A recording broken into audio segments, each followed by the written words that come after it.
Le Nîmes, de son nom scientifique Azadirachta indica, aussi appelé margousier ou encore localement à Mayotte 150 maladies, est une plante médicinale qui a attisé notre curiosité pour le thème des sciences biologiques au service de l'humanité de par ses nombreuses vertus qui lui sont accordées, en particulier en phytothérapie. En tant que fille, nous tenions à montrer que nous sommes tout autant intéressés par le domaine de la recherche médicale. Originaire d'Inde et peu connue du grand public, cette plante de la médecine ayurvédique peut vivre jusqu'à 200 ans. Le margousier appartient à la famille des méliacées comme l'acajou des Antilles. Sa croissance est rapide et il peut atteindre jusqu'à 15 mètres de haut. Il grandit dans des climats tropicaux, semi-tropicaux, mais peut s'adapter à différents types de climats.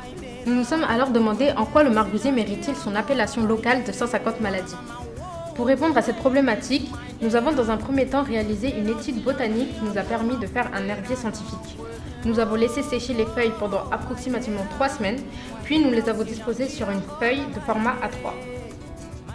Cet herbier nous a permis d'obtenir certaines données botaniques, telles que le nom scientifique Azadirachta indica, mais aussi la famille à laquelle appartient l'arbre, les méliacées, comme dit précédemment.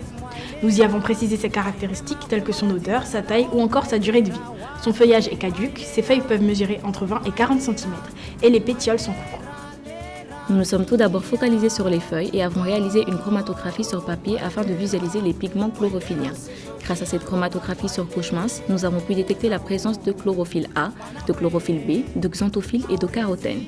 Afin d'obtenir ce résultat, nous avons disposé sur un pied quelques gouttes du mélange réalisé précédemment que l'on a laissé agir au contact d'un solvant durant 20 minutes, en veillant à ce que notre tube à essai soit le moins possible exposé à la lumière. Par la suite, nous avons effectué une étude bibliographique très avancée sur la plante. Des sites tels que PubMed ou encore des livres locaux tels que Plantes alimentaires et médicinales de Mayotte ont pu nous donner la possibilité de faire nos recherches. L'article Azadirachta indica de PubMed nous a permis d'apprendre qu'elle a pendant des siècles été utilisée comme une source primaire de médicaments en raison de ses propriétés antimicrobiennes, lavaricides, antipaludiques et antifongiques. Récemment, son potentiel en tant que biopesticide efficace a attiré l'attention, en particulier vers une production efficace et continue de ses composés bioactifs. De plus, l'association des feuilles, des racines ainsi que de l'écorce est utilisée contre la fièvre. Le décocté des feuilles est lui utilisé contre le diabète et l'hypertension artérielle et contre la vessie hyperactive. En ce qui concerne l'expérimentation, notre objectif était de détecter la présence abondante des principes actifs cités, notamment de la nimbolide dans la plante. Nous avons alors ensuite réalisé une chromatographie sur couche mince. Dans un premier temps, on a commencé par broyer des feuilles de neem fraîches. On y a par la suite ajouté de l'alcool, mélangé pendant 30 minutes, et nous avons enfin extrait l'alcool grâce à la distillation.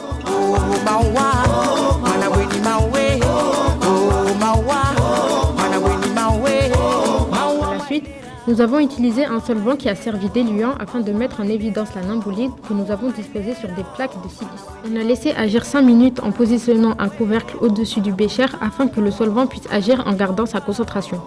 Nous avons alors observé les différentes molécules qui composent les feuilles, dont la nimbolide en jaune.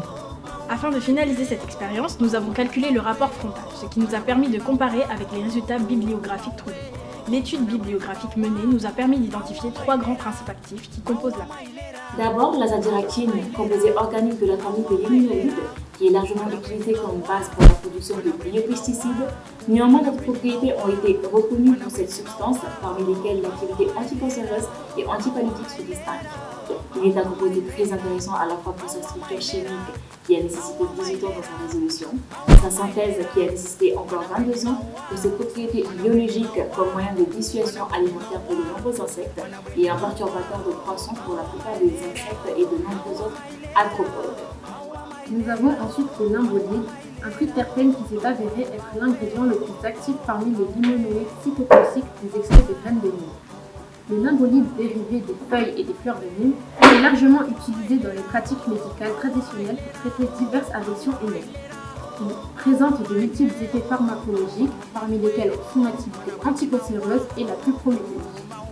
Nous pouvons affirmer que le margousier mérite son appellation locale de 150 maladies grâce aux nombreuses propriétés et vertus qui lui sont associées. L'arbre pourrait soigner articulation, système immunitaire, digestion, système nerveux, glycémie ou encore hypertension. Il a la particularité d'être rempli de nombreux principes actifs, ce à quoi sont dues ses nombreuses propriétés médicinales. À ce jour, certains sont encore inconnus, mais le margousier est de plus en plus l'objet de recherche de la part des scientifiques.